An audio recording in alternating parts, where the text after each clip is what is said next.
Энэ Twitter, Facebook, Ховд аймгийн группүүдээр бол маш их хэмжээний хятад иргэн ногоо тарихаар Ховд аймагт хэрлээ гэсэн мэдээлэл бол зурагтаа цацгдсан байгаа. За энэ дээр бол ногоо тарихаар орж ирсэн хятад иргэн Ховд аймгийн өдөр нэгж байхгүй. Яагаад гэхээр тийм боломж байхгүй. Нэгрэл бид нар Ховд аймаг ногоо тариулахар хэдийн захиалга өгөөгүй. Хэрвээ захиалга өгсөн тохиолдолд маш олон газар ордог. Гадаадын иргэн харьяат хөдөлмөр нийгэм хамгааллын яам гэдэг одоо ингээд гадаадын консулуудаар хөдөлмөр эрхлэх зөвшөөрөл бий авах ёстой. Ийм учраас нэг ч иргэн орж ирээгүй гэдэг би одоо хариуцлагатайгаар хэлье. За хятад иргэн бол ажиллагаар Ховд аймагт ирж байгаа.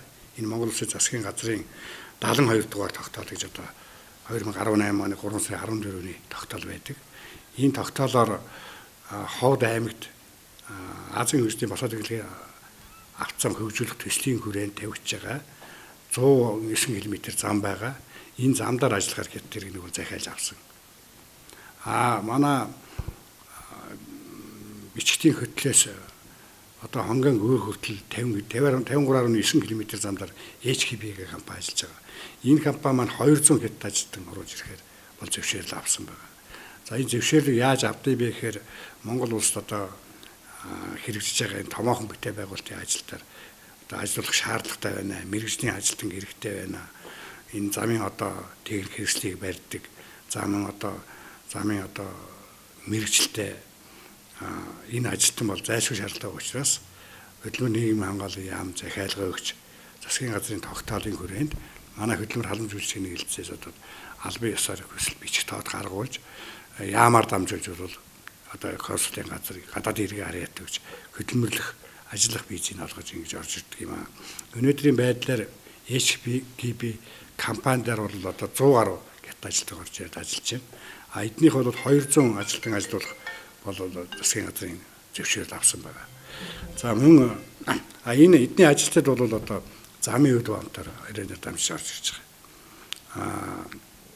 Улаанбаатарт орж ирээд наашаага одоо манай нийтийн тээврээр автобусаар ирж байгаа. 4 сарын ихээр бол 20-од хятад ажилтан ирсэн. Сая 4 сарын одоо дундуур бол үлдсэн хятад ажилтан бол автобусаар нийтийн тээврээр ирсэн байгаа.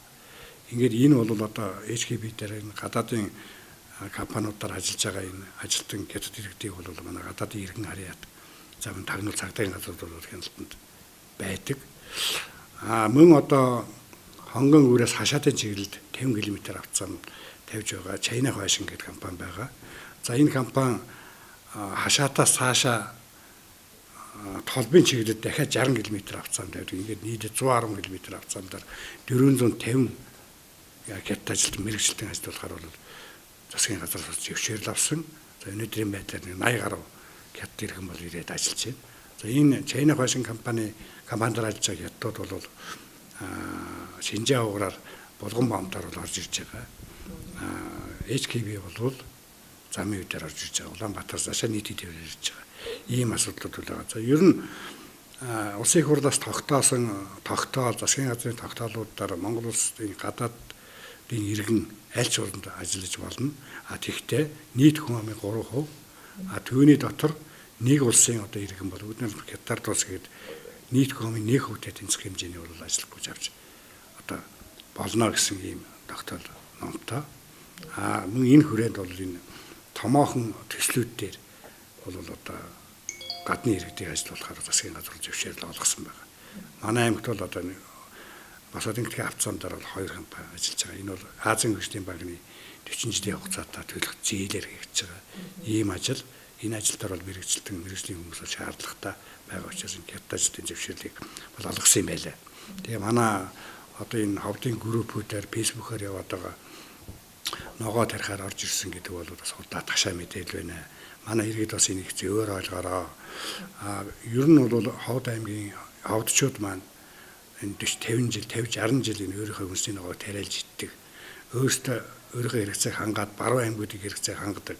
Үнэхээр одоо хөрс ургамлын хөвч төр ногоочдын маань туршлагын хөвч төр бүгд одоо боломжтой. Бид нар гаднаас ногоо тарихгүй байх ямар шаардлага байхгүй. Манай Ховд аймгийн хувьд одоо шинэ бид нар газар тариалга эрхэлж байгаа биш.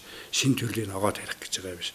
Яг өөрийнхөө өрсөнд өөрийнхөө өрөөр тарьдаг ийм туршлагатай ард юм байна. Тийм учраас бид нар ногоо тарихыг зориултаар нэг ч хятад оруулах шаардлага бол байхгүй.